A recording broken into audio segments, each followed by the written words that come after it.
पत्रकारों से बातचीत करते हुए प्रदेश महामंत्री अर्चना गुप्ता ने कहा कि आज विपक्ष के पास ना नेता है ना नीति है। सही कहा जाए तो उनके पास कोई मुद्दा नहीं है और भारतीय जनता पार्टी जो भी अच्छा काम करती है उसे लेकर विपक्ष भ्रम फैलाने का काम कर रहा है। जबकि आज भारत का जो भी गरीब है, शोषित है, वंचित है, फिर चाहे वह मजदूर है या किसान है, उन्हें आज समझ आ चुका है कि उनके हित में कोई है तो वह भारतीय जनता पार्टी है। लेकिन जी राम जी के तहत जो पहले 100 दिन का काम मिलता था, अब 125 दिन का काम मिलेगा। इसके साथ खेती में जो 60 दिन का ओवरलैपिंग हो जाता था, वह काम भी उनको मिलेगा और 1 हफ्ते का जो उनका काम होगा उसका उन्हें डिजिटल भुगतान होगा और कोई उनका पैसा का नहीं पाएगा।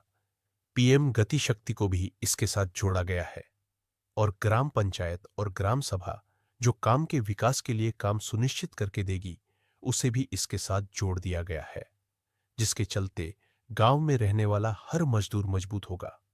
उन्होंने कहा कि आज विपक्ष के पास कोई मुद्दा नहीं है, वह केवल और केवल भ्रम फैलाने की राजनीति कर रहे हैं। हमारे देश के जितने भी महापुरुष हुए हैं, उन्हें विलुप्त करने का काम सिर्फ और सिर्फ विपक्ष ने किया है। फरीदाबाद पहुंचे हैं जी राम जी को लेकर विपक्ष लगातार जो है यात्राएं कर रहा है, सद्भावना या रैली निकाल रहा है, पद यात्रा कर रहा है और फरीदाबाद में बीते दिनों विजेंद्र सिंह भी पहुंचे थे, तो कई जो खामियां वो इसमें बता रहे हैं, जो जी राम जी भ्रम फैला रहे हैं, ऐसा आप आरोप लगा रहे हैं। तो क्या किस तरीके से जो है विपक्ष भ्रम फैला रहे हैं? देखिए, आज विपक्ष के पास ना नेता है ना नीति है, उनके पास आज कोई मुद्दा नहीं है। तो जो भी भारतीय जनता पार्टी कोई भी अच्छा काम करती है तो उसके विरोध में उनका काम केवल है भ्रम फैलाना। लेकिन आज भारत का जो गरीब है, जो शोषित है, वंचित है, मजदूर है, किसान है, उनको ये समझ आ चुका है कि उनके हित का अगर कोई काम कर रहा है तो वो केवल भारतीय जनता पार्टी कर रही है। आज वो तरह तरह के भ्रम फैला रहे हैं, लेकिन इस अधिनियम के तहत पहले जो 100 दिन का काम मिलता था वो अब 125 दिन का मिलेगा। 60 दिन जो खेती के भी इसमें कहीं ना कहीं ओवरलैपिंग हो जाती थी, वो उनको काम अलग से मिलेगा। 1 हफ्ते के बाद उनका जो है पूरा डिजिटल भुगतान होगा, बीच में कोई उनके पैसे खा नहीं पाएगा। तो हर तरीके से, और साथ ही साथ कहीं ना कहीं मजदूरों को लगता था कि हम कोई सकारात्मक काम नहीं कर पाते, तो पीएम गति शक्ति को इसके साथ जोड़ दिया गया। ग्राम पंचायत और जो हमारे ग्राम सभा हैं, जो काम सुनिश्चित करके देगी गांव के विकास के लिए, उन कामों को इसके साथ जोड़ दिया गया। तो हर तरीके से आज हमारा मजदूर जो गांव में रहने वाला है वो मजबूत होगा।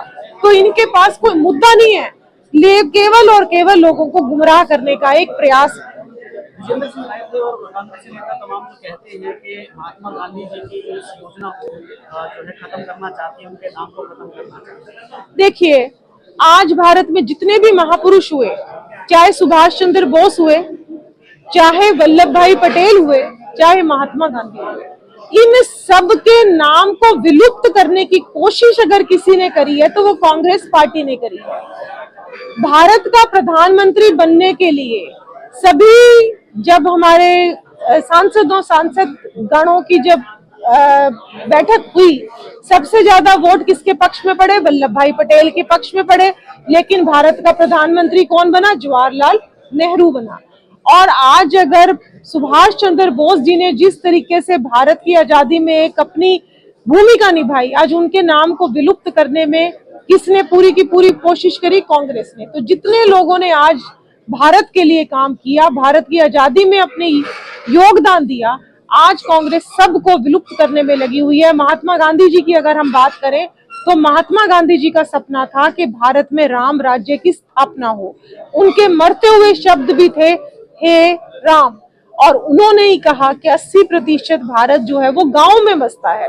तो आज हम इस योजना के तहत गांव के विकास की ही चिंता करने के लिए, कि गांव का बहुत अच्छी तरीके से विकास हो, उस चीज की चिंता करते हुए हम ये योजना लेकर आए।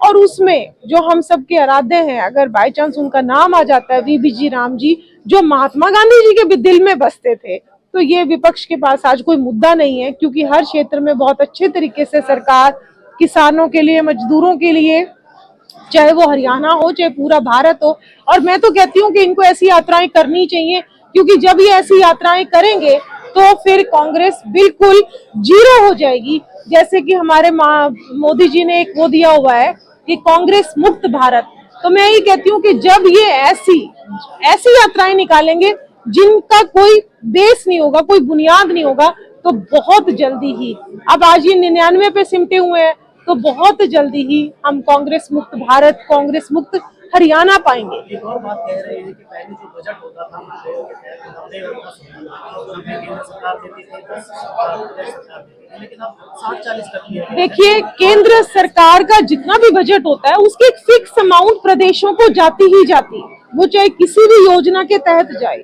इस योजना में केंद्र ने जो 60 और 40 किया है वो बहुत अच्छा किया है। वो इसलिए किया है, लेकिन उनका ये तर्क है कि वो उन्होंने इसलिए, आप समझो बात को, पहले केंद्र 90% भेज रहा था, लेकिन वो 90% भी मेरे गरीब मजदूरों को नहीं मिल रहा था। कहीं ना कहीं भ्रष्टाचार में वो पैसे चले जाते थे।